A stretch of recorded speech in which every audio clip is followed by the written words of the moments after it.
ನಮಸ್ಕಾರ ಸ್ನೇಹಿತರೆ, ನಮ್ಮ ಜೀವನಕ್ಕೆ ತುಂಬಾ ಹತ್ತಿರವಾಗಿರುವ ಒಂದು ಅರ್ಥಪೂರ್ಣವಾದ ಕತೆ.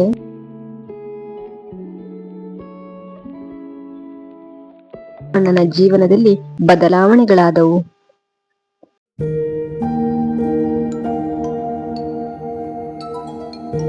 ನಮಸ್ಕಾರ ಸ್ನೇಹಿತರೆ, ಇವತ್ ನಾನು ಹೇಳುವ ಕತೆ ನಮ್ಮ ಜೀವನಕ್ಕೆ ತುಂಬಾ ಹತ್ತಿರವಾದ ಅರ್ಥಪೂರ್ಣವಾದ ಒಂದು ಕತೆ. ಒಂದು ಊರಿನಲ್ಲಿ ರಾಮಣ್ಣ ಎಂಬ ಒಬ್ಬ ಸರಳ ಮನುಷ್ಯ ಇದ್ದ. ಅವನು ನಿಯತ್ತಿನಿಂದ ಬದುಕುತ್ತಿದ್ದ, ದೇವರನ್ನು ನಂಬುತ್ತಿದ್ದ, ಯಾರಿಗೂ ಕೆಡಕು ಬಯಸಲಿಲ್ಲ. ಆದರೆ ಅವನ ಜೀವನದಲ್ಲಿ ಬರೀ ಕಷ್ಟಗಳೇ ಇದ್ದವು, ಒಂದರ ಮೇಲೊಂದು ತೊಂದರೆಗಳೇ ಇದ್ದವು. ಹಣಕಾಸಿನ ತೊಂದರೆ, ಹಣೆಬರಹ ಚೆನ್ನಾಗಿರಲಿಲ್ಲ ಮತ್ತು ಅವನು ಪ್ರೀತಿಯಿಂದ ನಂಬಿಕೆ ಇಟ್ಟಿದ್ದ ಬಂಧುಗಳು ಕೂಡ ತೊಂದರೆ ಕೊಟ್ಟು ಅವನಿಂದ ದೂರವಾಗುತ್ತಾರೆ. ಸಹಾಯಕ್ಕಾಗಿ ಯಾರೂ ಇರಲಿಲ್ಲ. ಈ ಎಲ್ಲಾ ಕಷ್ಟಗಳಿಂದ ನೊಂದಿದ್ದ ರಾಮಣ್ಣನು ಒಂದು ದಿನ ಮನಸ್ಸಿನಲ್ಲೇ ಹೇಳಿಕೊಂಡನು, ನಾನು ಎಷ್ಟೇ ನಿಷ್ಠೆಯಿಂದ ನಿಯಮದಿಂದ ಬದುಕಿದರೂ ಭಗವಂತ ಕೂಡ ನನಗೆ ದಯ ತೋರುತ್ತಿಲ್ಲವಲ್ಲ ಎಂದು. ಈ ಯೋಚನೆಯು ಅವನ ಹೃದಯವನ್ನು ಭಾರವಾಗಿಸಿತು.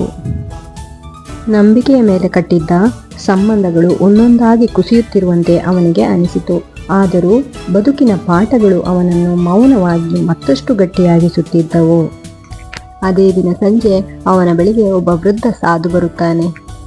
ರಾಮಣ್ಣ ತನ್ನ ಎಲ್ಲಾ ನೋವುಗಳನ್ನು ಆ ಸಾಧುವಿನ ಬಳಿ ಹೇಳುತ್ತಾನೆ.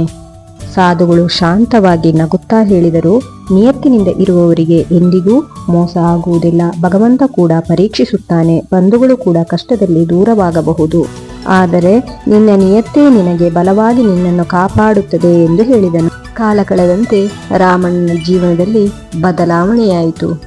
ದುಃಖಗಳು, ಕಷ್ಟಗಳು ದೂರವಾಗಿ ಆನಂದಮಯವಾದ ಬದುಕು ಅವನದಾಯಿತು.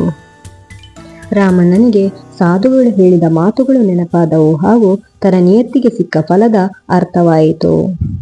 ಕಥೆಯ ನೀತಿ ಎಂದರೆ, ನಿಯತ್ತಿನಿಂದ ಇದ್ದವರಿಗೆ ಭಗವಂತನೇ ಮೋಸ ಮಾಡುತ್ತಾನೆ, ಇನ್ನು ಬಂಧುಗಳು ಯಾವ ಲೆಕ್ಕ. ಇಲ್ಲಿಗೆ ರಾಮಣ್ಣ ಎಂಬ ಒಬ್ಬ ಸರಳ ಮನುಷ್ಯನ ನಿಯತ್ತಿಗೆ ಸಿಕ್ಕ ಫಲ ಎಂಬ ಕಥೆಯು ಮುಕ್ತಾಯವಾಯಿತು.